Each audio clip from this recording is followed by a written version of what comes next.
Missão de Jesus na Terra. Tenho observado que, de vez em quando explica um assunto, acaba ligando ao que supostamente Jesus teria dito sobre ele. Por que faz isso? Aproveito as circunstâncias para resolver outra das suas perguntas. Por acaso não era você quem queria saber a verdade sobre Jesus de Nazaré? Mas também sabe isso sobre mim? Ora, é claro que sim. Pois já que entramos no assunto, vou fazer as perguntas que tenho sobre Jesus de Nazaré. Estou muito interessado em foi realmente. E qual foi a sua missão na Terra? Se é que realmente tinha alguma. Continue, porque 2000 anos depois da sua encarnação, ainda não entendeu bem a sua mensagem. O que quer dizer com isso? Que depois dele, uma quantidade de adições que tem adulterado progressivamente o significado da mensagem original que ele veio trazer, têm sido incorporadas como se tivessem sido da sua autoria. Como ele mesmo disse, é preciso separar o joio do trigo, o verdadeiro do falso, para se poder entender a sua missão. E qual foi a sua missão? O que veio fazer? Veio mostrar o caminho da evolução espiritual, ensinar as leis espirituais, colocando especial ênfase na lei do amor, com o seu ame o próximo como a ti mesmo, ame o seu inimigo. Isto é, com uma mensagem de amor incondicional.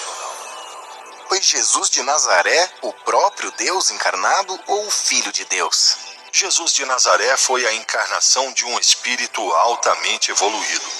Mas então não foi Deus encarnado. Não foi Deus encarnado. Mas tampouco ele disse alguma vez que era Deus.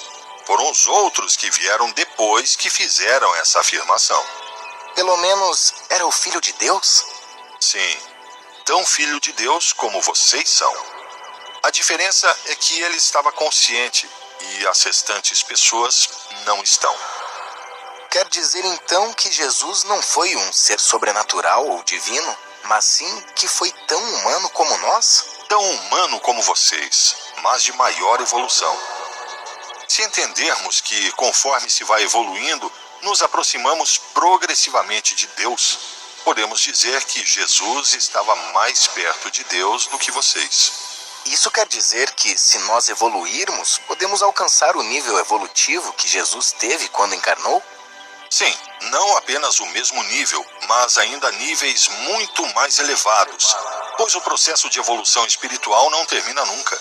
Ainda que, é claro, que numa só vida física isso é impossível. Da mesma forma que a Jesus precisarão de inúmeras encarnações e viver uma grande quantidade de experiências para chegar a esse ponto.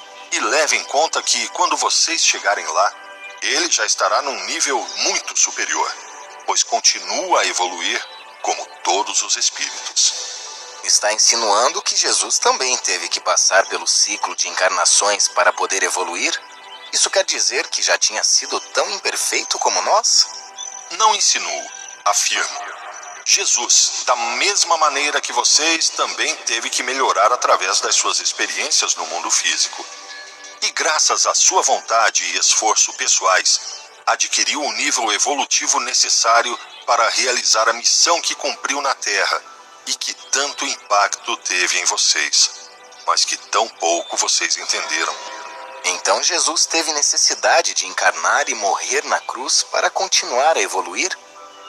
Não tinha essa necessidade, já que não tinha nenhum karma ou decisão sem passar por essa provação tão amarga. Ele a escolheu porque quis, sabendo quais seriam as consequências. A grandeza de Jesus não esteve em morrer na cruz, como tanta ênfase lhe colocou a Igreja Católica. Se fosse esse o mérito de Jesus, também teria que ser dado às centenas de milhares de pessoas que morreram da mesma forma, pois era assim que se executava a pena de morte nessa época. O grande mérito de Jesus está na coragem e valentia em difundir a mensagem de amor que veio trazer, sem permitir que ninguém o amedrontasse ou fizesse mudar de opinião, apesar de saber que tudo isso lhe acarretaria uma quantidade de sofrimentos, inclusive a morte. Então, por que fez isso? Por amor pelos seus irmãos de menor evolução. Os espíritos conhecedores do amor incondicional, como ele, não agem porque não tenham nada para espiar, mas sim porque têm uma missão a realizar, que geralmente é a de dar o exemplo de como se vive com amor. Tenha em consideração que, a partir de certo nível, o espírito já age inteiramente movido pelo amor. Muitos espíritos escolhem encarnar em mundos pouco avançados para ajudar os seus irmãos de menor evolução a alcançar mais rapidamente a felicidade que eles mesmos sentem ao viver no amor. Nesses casos, as circunstâncias negativas que têm que atravessar não são nenhum tipo de expiação, mas são inerentes à inferioridade espiritual do mundo ao qual chegam. Mas esses sofrimentos não os incomodam, nem morrer assassinados, porque eles não temem nem o sofrimento, nem a morte. Pelo seu grande nível evolutivo, sabem que a morte não existe e que a vida física não é nada mais do que um instante na vida do espírito. Então, se um espírito elevado que encarna num mundo pouco avançado apenas veio para ensinar e não para aprender, não evoluirá muito numa vida num mundo inferior. Pelo contrário, vem para ensinar e para aprender, porque se aprende de todas as provas da vida. Esta serve-lhes para evoluir muito rapidamente, mais que num mundo do seu mesmo nível, porque é posta à prova a sua capacidade de amor e compreensão em cada momento. Além disso, permite que aflorem defeitos muito escondidos que não se manifestariam senão em circunstâncias muito extremas, que nunca ocorreriam num ambiente mais amoroso. Desta forma, tem a oportunidade de tentar melhorá-los e de avançar assim no processo de eliminação do egoísmo. Voltemos a Jesus. Ele fez o trabalho sozinho? Não teve nenhuma ajuda? Quando alguém trabalha movido pelo amor, torna-se digno de receber a influência de entidades espirituais ainda mais evoluídas. No caso de Jesus, a do Logos ou Cristo planetário, entre outras. E quem é o tal Cristo planetário? A entidade espiritual máxima responsável pela evolução do seu planeta. Então, as três pessoas da Santíssima Trindade são Deus, Cristo e Jesus? Eu não sei, porque creio que nem os próprios que inventaram saibam o que significam essas patetices.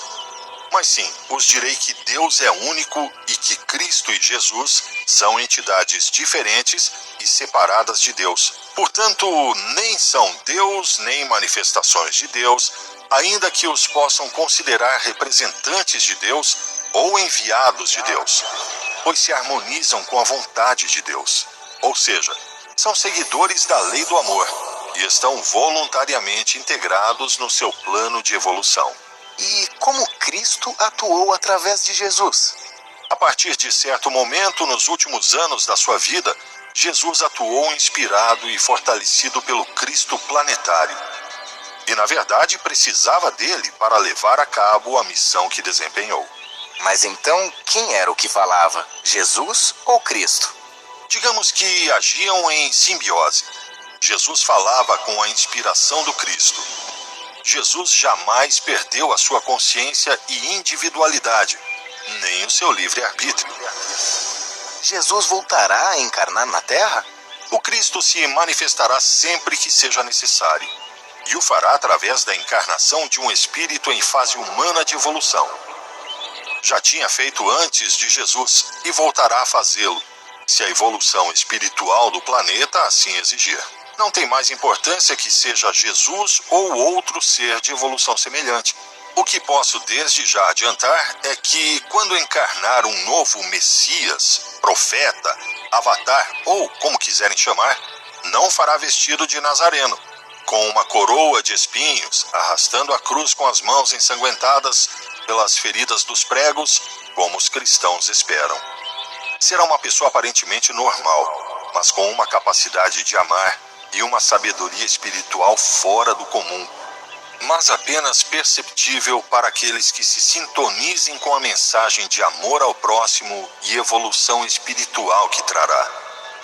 E caso encarnasse na atualidade, os primeiros a se opor a ele e que fariam o impossível para que a sua mensagem não tivesse acolhimento, Seriam os grandes hierarcas das igrejas que supostamente o criaram em seu estandarte, porque se a sua mensagem chega a penetrar nos corações dos humanos deste planeta, tem os dias contados como aristocratas religiosos, passando a ser pessoas normais e comuns.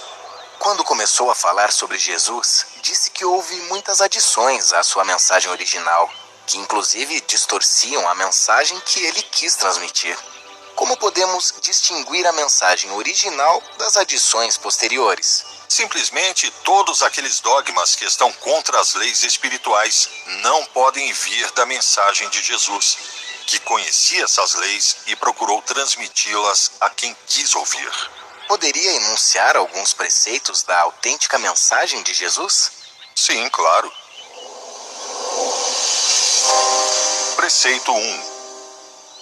Todos os seres humanos, sem importar a raça, o sexo ou a religião, são da mesma natureza, isto é, espíritos em processo de evolução e, portanto, irmãos. Esta mensagem fundamental foi acolhida nas normas. A minha mãe e os meus irmãos são os que ouvem a palavra de Deus e a cumprem. Lucas, capítulo 8, versículo 21. Porque qualquer um que faz a vontade do meu Pai que está nos céus, esse é meu irmão, minha irmã e minha mãe. Mateus capítulo 12, versículo 50. Daqui se tira que ninguém está excluído do processo de evolução espiritual. Por maiores danos que pudesse ter provocado, jamais será abandonado, nem será condenado para sempre. Vai ter sempre oportunidades para se retificar e chegar a alcançar a felicidade verdadeira. E isso é posto em evidência no seguinte texto: se alguém possui 100 ovelhas e uma delas se perde, não deixará as 99 nos montes indo procurar a que se perdeu? E se conseguir encontrá-la, garanto-lhes que ele ficará mais contente com aquela ovelha do que com as 99 que não se perderam. Da mesma forma, o Pai de vocês, que está nos céus, não quer que nenhum destes pequeninos se perca. Mateus capítulo 18, versículos 12 a 14. Preceito 2. A vida do espírito é eterna. A morte não existe. Não temam os que matam o corpo, mas não podem matar a alma. Mateus capítulo 10, versículo 28. Ninguém subiu ao céu senão o que de lá desceu. João capítulo 3, versículo 13. Já falamos anteriormente do significado desta segunda frase. Significa que todo ser que encarnou materialmente através do nascimento vem do mundo espiritual, o céu, e retorna a ele depois da morte do corpo. No terceiro preceito, vemos que a missão dos humanos na Terra é aprender a amar incondicionalmente e livrar-se do egoísmo. A evolução espiritual mede-se exclusivamente pela capacidade de amar.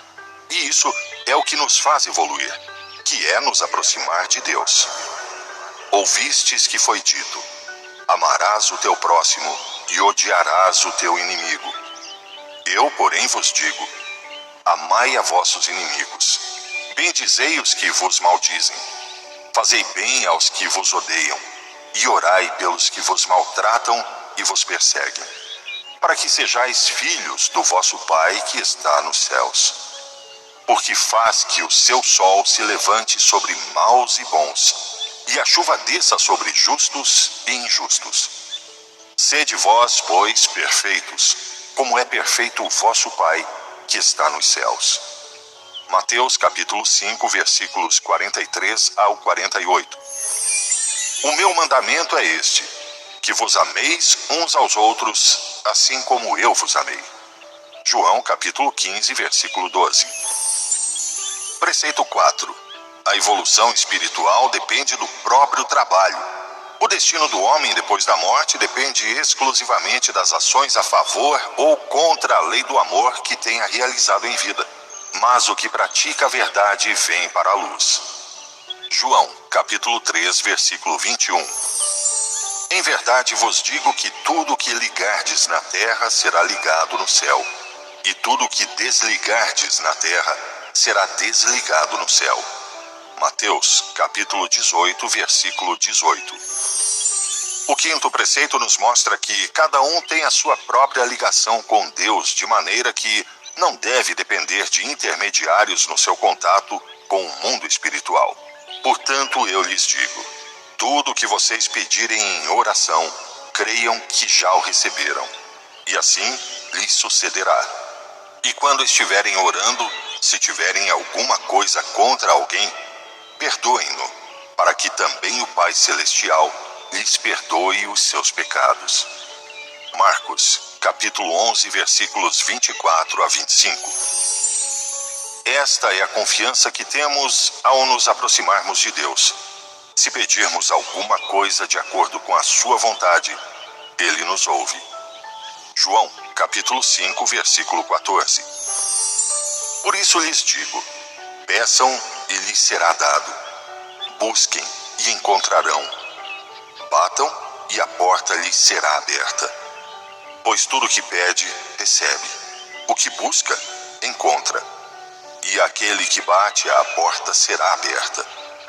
Se vocês, apesar de serem maus, sabem dar boas coisas aos seus filhos, quanto mais o Pai que está no céu dará o Espírito Santo a quem o pedir. Lucas, capítulo 11, versículos 9 ao 13. Preceito 6. A evolução espiritual não termina numa só vida física, mas é necessário encarnar inúmeras vezes para alcançar a espiritualidade superior. De certo, digo-te a verdade, que aquele que não nascer de novo não pode ver o reino de Deus. Nicodemos perguntou, como pode um homem nascer sendo velho? Pode por acaso entrar pela segunda vez no ventre da sua mãe e renascer? Respondeu Jesus, de certo, digo-te a verdade, que o que não nascer da água e do Espírito não pode entrar no reino de Deus. O que nasceu da carne, carne é, e o que nasceu do Espírito, Espírito é. Não te surpreendas com o que te disse. É-os necessário nascer de novo. Ninguém jamais subiu ao céu, a não ser o que desceu do céu. João capítulo 3, versículos 3 ao 13. No sétimo preceito, vemos que na lei da justiça espiritual, ou lei de causa e efeito, colhe-se o que se semeia. Não julgueis para que não sejais julgados. Porque com o juízo com que julgardes, sereis julgados. E com a medida com que tiverdes medido, vos hão de medir a vós. Mateus capítulo 7, versículos 1 e 2.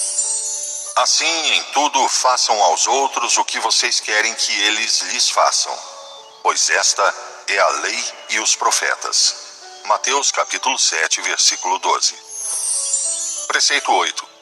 Para além deste, existem outros mundos habitados que têm o mesmo fim que este, ou seja, servir de escola para a evolução espiritual. Na casa de meu pai há muitas moradas. Se não fosse assim, eu vô-lo teria dito. João, capítulo 14, versículo 2. Por que cita os evangelhos quando se refere ao que Jesus disse? Olha, seria mais fácil explicar a mensagem de Jesus sem me limitar apenas ao que foi recolhido nos evangelhos. Mas como é provável que vocês não admitiriam que isso tenha sido dito por ele, me limito a utilizar o que ele disse e está refletido nas suas escrituras para que vejam que não estou inventando. Poderia enumerar algumas das crenças cristãs que não são verdadeiras do ponto de vista espiritual e que são adições posteriores a Jesus? Sim, há muitas, mas irei me referir às que considero mais importantes e mais prejudiciais para o avanço espiritual.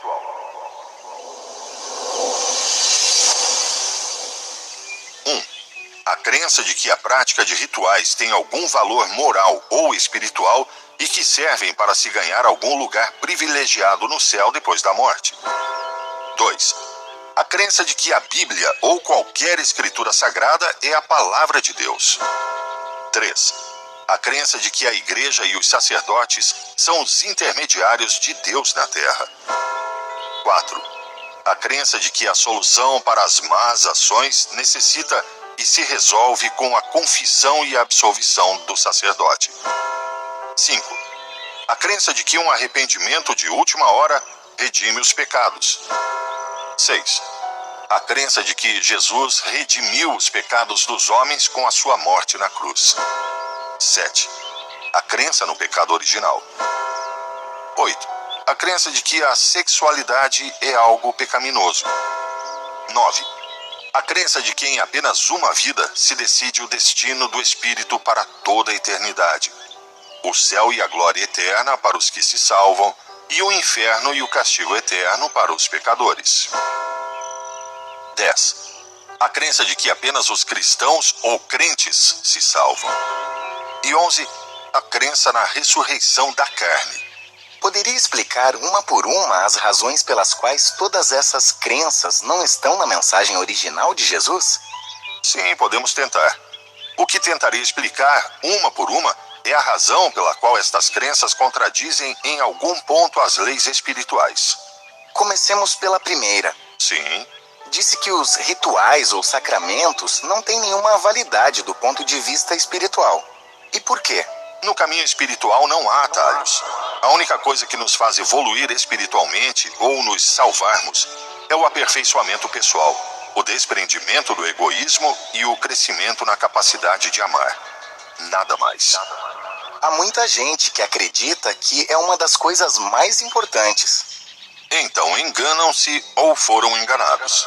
E de onde vem a crença de que os rituais são necessários para a salvação? Da tentativa dos dirigentes das diferentes igrejas em controlar a espiritualidade das pessoas para usar em benefício próprio. De certa maneira, é um clamor que lhe diz: se fizer o que nós dizemos, não precisa ser uma boa pessoa para ter um lugar privilegiado no céu. Sim, mas creio que a igreja não diga nada contra ser boa pessoa. A única coisa que pede, além disso, é que se respeite os seus preceitos.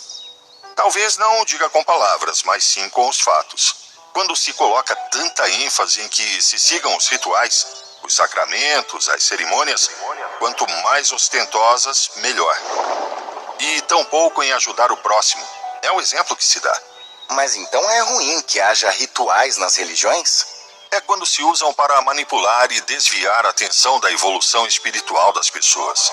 Se não são necessários, que sentido faz que continuem sendo utilizados? Suponho que também foram concebidos com a intenção de lembrar uma mensagem espiritual. Sim, mas a experiência demonstra que, em vez de servirem para isso, o que costuma acontecer é que os rituais e os símbolos acabam por substituir a própria mensagem que supostamente representavam. E as pessoas se guardam nesses ritos e símbolos para cometer os maiores atropelos. Todos eles contra as crenças que dizem seguir. Um exemplo disso pode ser visto nas cruzadas e na Inquisição. Genocídios e assassinatos cometidos por gente que usava trajes com uma cruz bem grande no peito, que comungava todos os dias e que proferia sentenças de morte com a Bíblia na mão.